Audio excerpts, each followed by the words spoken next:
This is Ryan Ryder here with Steve Rockamaniac, and on the line we've got a multiple-time WWE and WCW champion, the founder of the NWO and NWO Wolfpack, currently a member of the Main Event Mafia and TNA, none other than big, sexy Kevin Nash. Kevin, welcome to the Main Event, man. How you doing this afternoon?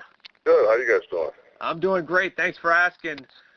Let's get to business. This Saturday, you're coming into Montreal for the IWS, their big 10th anniversary event happening at the Medley. Your opponent, none other than PCO, Pierre-Carl Ouellette, a man who you've got some history with going back to the 90s.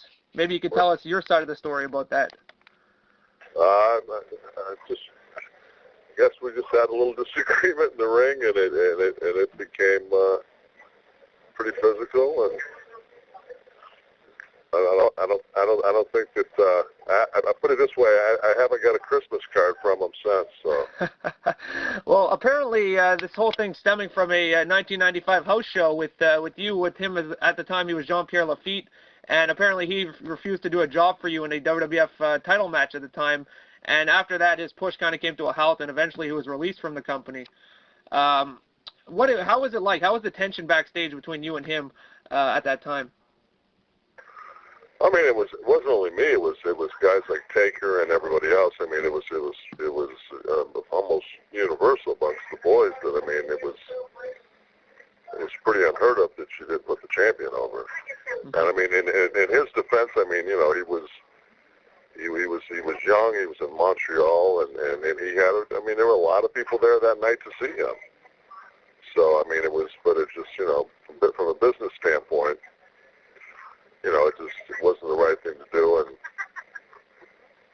so. Well, PCO blames you. He continues to say that actually he says that you've cost him 3 jobs over the last few years, millions of dollars, and many other things just because of the fact that you're holding a grudge against him. But what would your response be to him with his claims? I think that's the urban legend of the power of the clique, that we're able to stop people from getting jobs and, you know, hold people back. And, you know, the thing is, you know, if I would have had the stroke that he says I would have, he would have been fired after that match, and it wouldn't have went any further than that. I certainly wouldn't have wrestled the next night. Yeah, I believe either Ottawa or Quebec City was the next night. So yeah, it was Quebec City, I believe. It was Quebec City, right? So I mean, if I would have had that kind of stroke to you know, get rid of him, there'd have never been another match. What were you thinking? What were you thinking, Kevin, when he came off the top rope and landed right on your face in Quebec City back in the day? Well, as far as I was concerned, I mean, he didn't want to, you know, he didn't want to do a job, and I guess the only way to not do a job is to put me out of commission. And I almost thought he was going to try to you know, sneak one over on me and take the strap off, man. No, ultimately that didn't happen, as we know. No, it didn't. But I mean, you know, I didn't know him that well. But you know, when a guy, you know, adamantly refuses to do a job in Montreal, and you know, then turns around and basically, you know, with all, you know, 300 pounds, drops his to use I guess the radio friendly term, glute on your head. You know, I don't, you know, what am I supposed to think? Yeah. Now, all these years later, though, what made you decide to come back to the city of Montreal and face him and settle the score once and for all inside the ring at the IWS on Saturday? You know what? To tell you the truth, and I'm not just saying this, Montreal is probably one of my most favorite cities in the world. I mean, it's, you know, to me, it's like, people always say, "God, I wish I could afford to go to Europe." I'm like, you don't have to. You go to Montreal.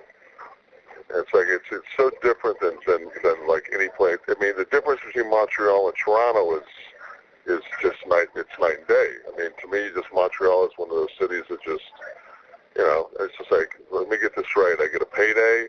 I get to go to Montreal. And worst case scenario, I'll get in a shoot fight. Yeah, I was going to ask you, are you nervous at all that Pierre may decide to shoot on you for payback? You know what? What's the worst case? Like I said, the worst case scenario is you can beat me up. I mean, I don't think he's gonna murder me. So I mean, worst case scenario is he beats me up or I beat him up. That's the worst case scenario. It's not like I never lost a fight in my life. I had a couple of hundred. So Yeah. you know, I mean, I'm still pretty. I'm in pretty damn good shape and still pretty heavy-handed. You're not bringing any backup just in case? I didn't need any backup that night. All right. And do you have any memories from your past matches or times here in the city? Oh God, I mean, there's from running out of there as quick as we could to go around, and we had some local guys there that really took good care of us. Rio and a couple of the other guys there took real good care of us. That, took us to the clubs and stuff. It just was always. And I probably have been into that town probably and wrestled, I would say, in Montreal probably 20 times. I bet you 19 times I've walked from the clubs to the plane and left. Great. But it was always like, oh, man. I remember getting snowed in one time. We got snowed in Montreal, and Vince called the room to check up on us. It was me, Scott Hall, Shawn Michaels, and Kid, and a couple of girls that we had met at one of the clubs, and Vince, went around to ask everybody what was doing, and and Waldman handed the phone to one of the girls, and then just incredibly sexy, French Canadian accent. She said, "Hello, Mr. McMahon," and she looks at us and she goes, "Mr. McMahon would like to talk to you." And Sean got on the phone. He goes, "Yes." He goes, he hands me the phone. I go, "Hello." He goes, "I want you and Michaels on a train now." I was like, "Oh man, busted." Like, great, man. The room full of girls didn't go over too well with the boss. we had to take a train. Me and Sean had to take a train from Montreal to Boston that night. Steve. You mentioned coming out to Montreal, enjoying and looking forward to the match tonight. I've noticed that over the last couple of years, you've been going out on the indie scene occasionally. Do you enjoy going out on the indie scene and what you've been doing besides your work with TNA? It's actually because I never did one. I never had done an indie show in my life, and when the movie The Wrestler came out, and people asked me, what my take of it was. I'm like, well, I really, I really never, I didn't break in that way, and my career isn't really ending that way. So it's hard for me to relate. I think Rourke did an incredible job. I think, Tomei did an incredible job. I think the acting in it is superb. I think, they got a lot of, of the realism of what the guys go through. I said, but the thing to me is when you go out in the indie scene and you see that one diamond in the rough, you see that one kid when you watch a match, and you're like, this kid has something. And you go back to TNA and you say, hey, I saw this kid the other night, and they actually because you don't cry wolf very often when you see somebody that has talent, and they actually take a look at the kid. Then it makes me feel good that maybe, because it's such a hard business to break into now. These indie guys, they got, if my opponent's in good shape and can work a match, I'd be more than happy to try to get him hired at TNA. Mm-hmm. What do you say are the differences? If he thinks I tried to hold him back all these years, I mean, if he's, show me what you got. Can you really go? Can you draw money? Yeah. What do you think are the main differences in wrestling between the time that you started and nowadays?